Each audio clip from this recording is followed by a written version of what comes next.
Hi everyone, welcome to my video going over the study guide for the Chapter 4 quiz on slope. Here I'm going to walk through every single problem so that you not only know the answers, but how to solve them. For number 1 and 2, it says find the slope. When you are given a graph, you need to find 2 points to count the rise over the run. Luckily for you, they give you 2 points for each graph. So all you have to do is connect the points and count the rise over the run. Here my rise is 1, 2, 3, 4, 5 boxes.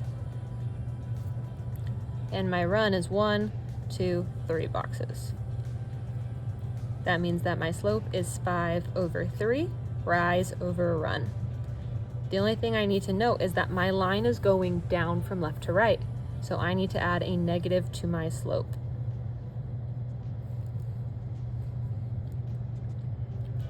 For number 2, I'm going to connect my points. My rise is only 1. My run is 1, 2, 3, 4.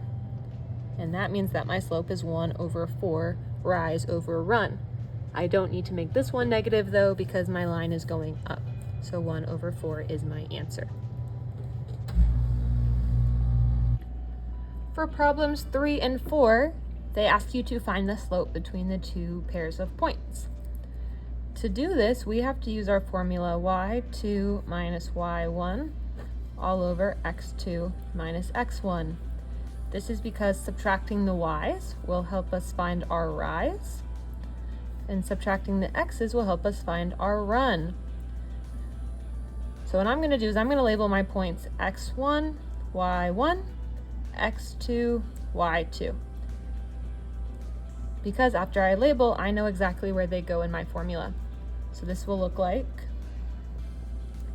y2 is 20 minus y1, which is 0, all over x2, which is negative 13, minus 8, which is x1. 20 minus 0 is 20. Negative 13 minus 8 will give me negative 21. And I can't simplify that, so that is my answer, negative 20 over 21.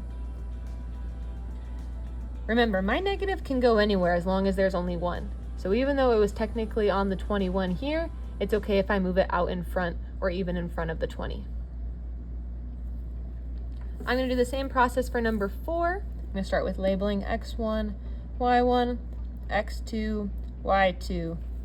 So this will look like 2 minus negative 16. Be careful, I need 2 minuses because my number is negative and the subtraction is part of the formula. All over negative 5 minus negative 6. If you need to put parentheses around your negative numbers, please do so. And my favorite question to ask you, when there's 2 negatives next to each other, this turns to a big fat plus. 2 plus 16 will give me 18, and negative 5 plus 6 is 1, and 18 divided by 1 is just 18. Oops. All right, moving on to 5, 6, 7, and 8. For these, we did most of them in class, but I'll go over them again. Slope-intercept form is y equals mx plus b. I need my slope and my y-intercept. My y-intercept I can find by looking at where my graph crosses the y-axis, and I see that it crosses here at 2. So that means that my b value is 2. For my slope, I have to pick 2 points that cross at perfect corners on my graph to count my rise over my run like we did in questions 1 and 2. Here my rise is 1, 2, 3, and my run is 1, 2, 3, 4, 5. Putting those together would be 3 over 5. And because my line is going down, I have to add a negative to my slope. Now that I have my two pieces of information, I can plug them into my slope-intercept form. Y equals -3 over 5, x plus 2.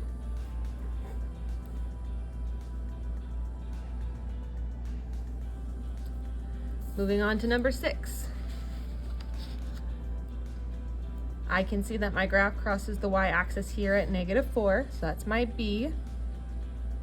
I'm going to pick these 2 points right here to count rise and run. It looks like I rise 2 and run 1, giving me a slope of 2 over 1, or just 2. And it stays positive because my line is going up. Putting these values into my equation will read y equals 2x minus 4. I'm okay if you write it 2 over 1x plus -4. These are the same thing, but I like this one better.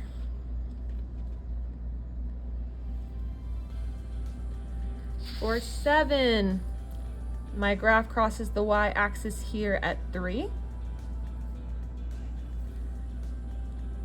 If I count rise and run, it looks like I go up 2 and over 2. 2 over 2, if I divide, that gets me a slope of 1. So I can write this as y equals 1x plus 3. But I hope you know now that because that number is a 1, I don't necessarily need it there. I can just write y equals x plus 3.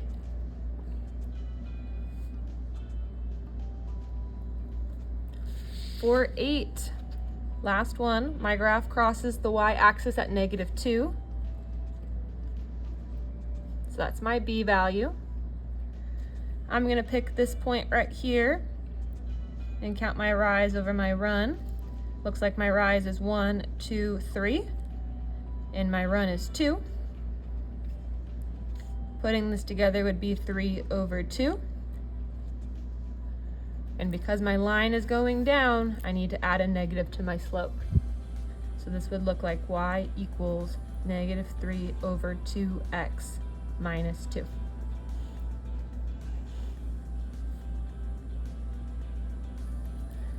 Nice. Moving on. Write the point-slope form of the equation of a line through the given points. Point-slope form looks like this. Y minus y1 equals m times x minus x1.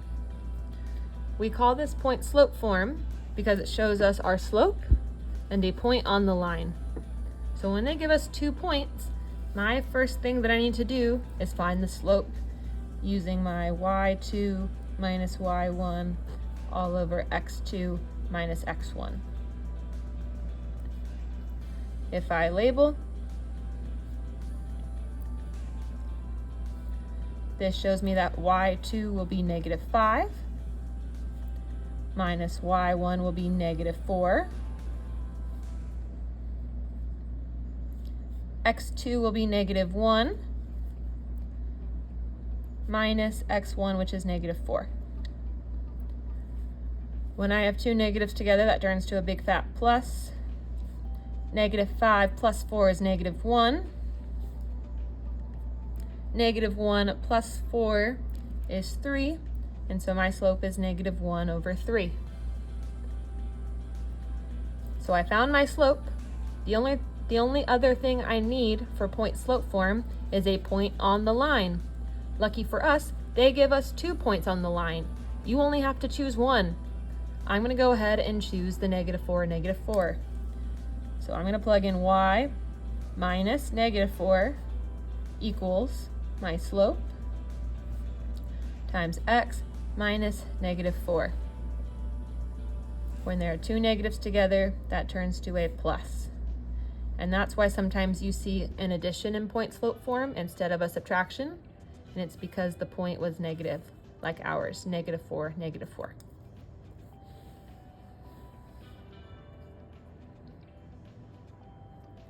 Let's do that again. I'm going to label x1, y1, x2, y2. If I plug it in, I get -2 minus -3 all over -5 minus -4. That turns to a plus, that turns to a plus, leaving me with 1 on top and -1 on the bottom, which when I divide 1 by -1, I get -1. I'm going to choose my first point to plug in. -3 is my y, so y minus -3 equals -1 is my slope, and -4 is my x value, so x minus -4, which will turn to a plus.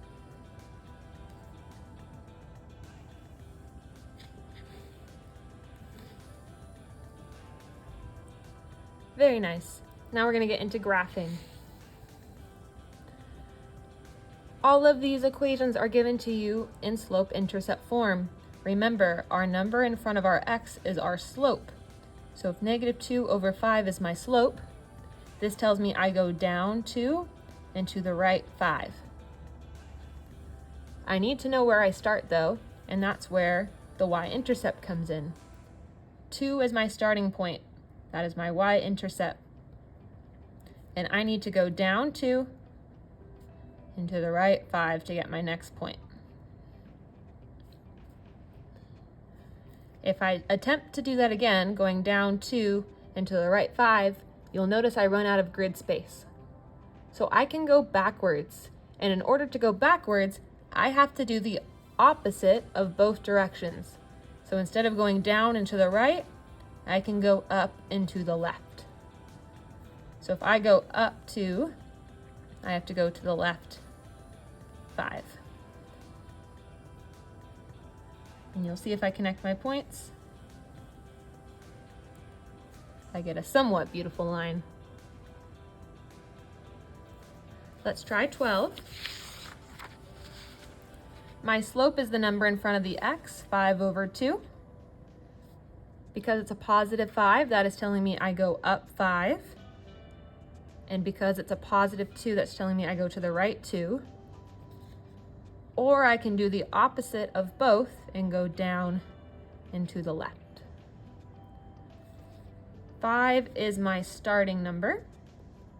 So my first point should be up here at 5. I don't have enough space to go up, so I'm going to go down and to the left. So down 5, 1, 2, 3, 4, 5, and to the left 2, 1, 2. And again, down 5, and to the left 2.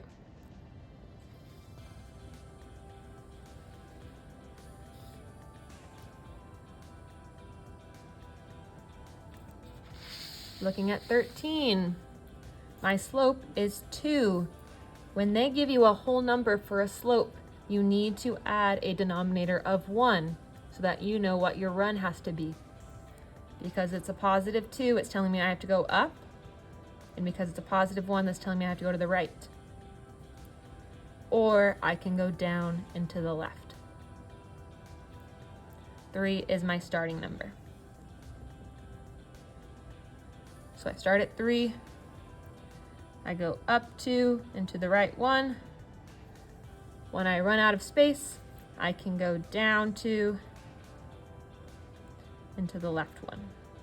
And I can do that over and over again to keep getting more points.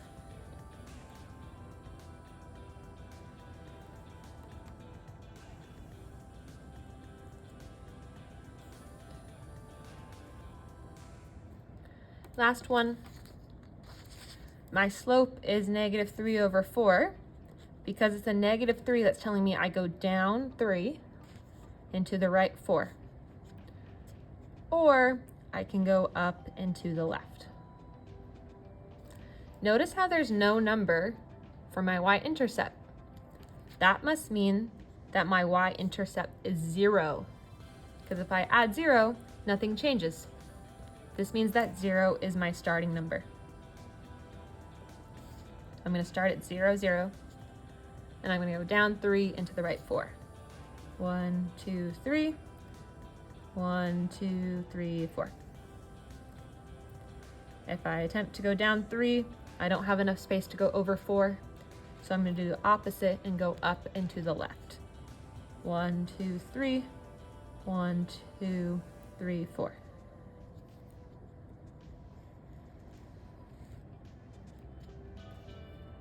And that is how you graph. The last thing that will be on your quiz is rewriting equations into slope-intercept form. Our goal is to get every equation to look like y equals mx plus b. In order to do that, I have to get y all by itself. So looking at 15, my goal is to get y all on its own. So the first thing I'm going to do is subtract 2x to both sides. Careful, I'm going to be left with a negative in front of the y, equaling negative 2x plus 4. Y is almost close to being by itself, but I need to get rid of that negative. So I can divide by negative 1, and I have to divide to everything on the other side. This will leave me with y equals negative 2 divided by negative 1 will be a positive 2, and 4 divided by negative 1 will be negative 4. And here I have y equals mx plus b. Looking at 16, I'm attempting to get y by itself. I'm going to subtract 11x because that is the term that is not attached to the y. I'm left with negative 3y equals negative 11x plus 21. I'm going to divide by negative 3 to both terms,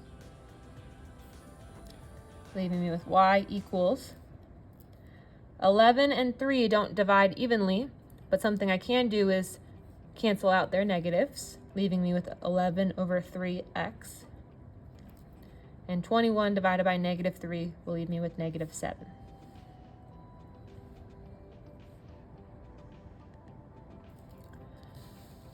$17. Need to get y by itself. I'm going to move 8x, leaving me with 3y equals negative 8x plus 6. I'll divide by 3 to everything on the right side. 3 does not divide 8 evenly, so I'll just leave it as a fraction. 3 does divide 6 though. 6 divided by 3 is 2.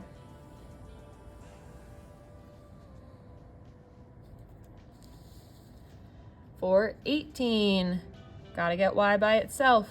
Subtract 5x, subtract 5x. I'm left with negative y equals negative 5x plus 7. And in order to get rid of that negative, I divide by a negative 1. Negative 5 divided by negative 1 will be a positive 5. And 7 divided by negative 1 will be a negative 7.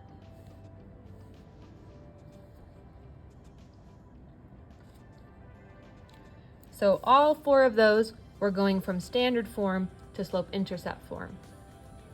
Now we're going to go from point-slope form to slope-intercept form. And our goal is the same. We still have to get y all by itself. Something I need to do first, though, is double rainbow, also known as distribute. Distribute. Negative 1/2 times x is negative 1/2 x. And negative 1/2 times negative 2 is the same thing as asking yourself, what is half of 2? Half of 2 is 1. And notice how I'm multiplying 2 negatives together, which means this will be a plus 1.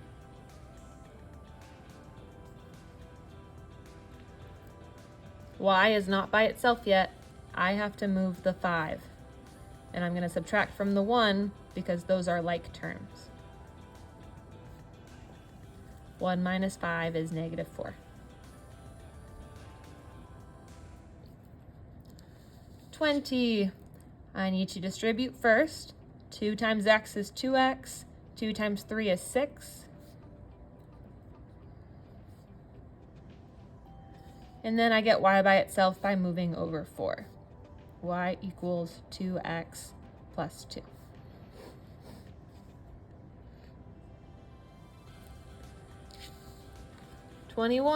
First thing I need to do is distribute. Double rainbow. 7/3 x, or 7/3 times x is 7/3 x. When you multiply a fraction by a number, you're multiplying straight across. Because remember, we can add a 1 in the denominator. So 7/3 times 3 is 21 over 3. And hopefully we know that 21 divided by 3 is 7.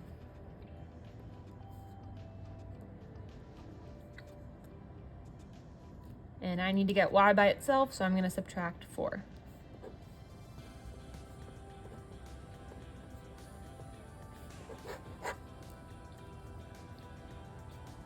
Last one.